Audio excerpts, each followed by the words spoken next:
Hello, little readers. Today we'll be reading The Mitten, adapted and illustrated by Jan Brett. Once there was a boy named Nicky who wanted his new mittens made from wool as white as snow.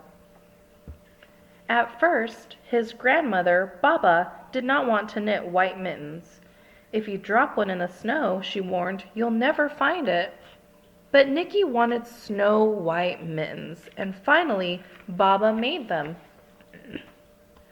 After she finished, she said, "When you come home, first I will look to see if you are safe and sound, but then I will look to see if you still have your snow white mittens." So off Nicky went, and it wasn't long until one of his new mittens dropped in the snow and was left behind. A mole, tired from tunneling along, discovered the mitten and burrowed inside. It was cozy and warm and just the right size, so he decided to stay. A snowshoe rabbit came hopping by. He stopped for a moment to admire his winter coat. It was then that he saw the mitten, and he wiggled in, feet first. The mole didn't think there was room for both of them, but when he saw the rabbit's big kickers, he moved over. Next, a hedgehog came snuffling along. Having spent the day looking under wet leaves for things to eat, he decided to move into the mitten and warm himself. The mole and the rabbit were bumped and jostled, but not being ones to argue with someone covered with prickles, they made room. As soon as the hedgehog disappeared into the mitten, a big owl, attracted by the commotion, swooped down. When he decided to move in also, the mole, the rabbit, and the hedgehog grumbled. But when they saw the owl's glinty talons, they quickly let him in. Up through the snow appeared a badger. He eyed the mitten and began to climb in. The mole, the rabbit, the hedgehog, and the owl were not pleased. There was no room left, but when they saw his diggers, they gave him the thumb. It started snowing, but the animals were snug in the mitten. A warm waft of warm steam rose in the air, and a fox trotting by stopped to investigate. Just the sight of the cozy mitten made him feel drowsy. The fox poked his muzzle in.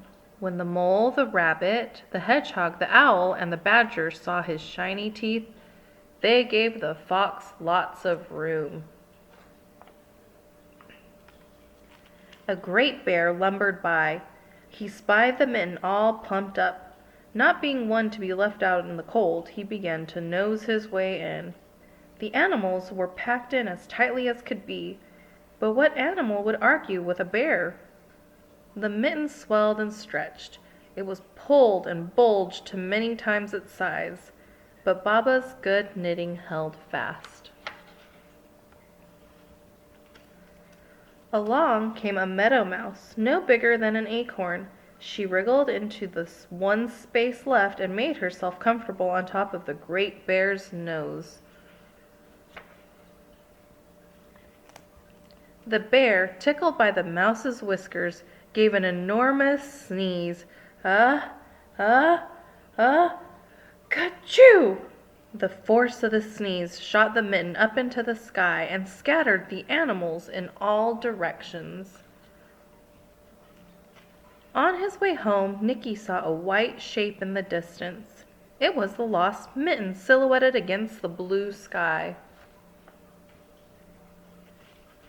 As he ran to catch his snow-white mitten, he saw Baba's face in the window.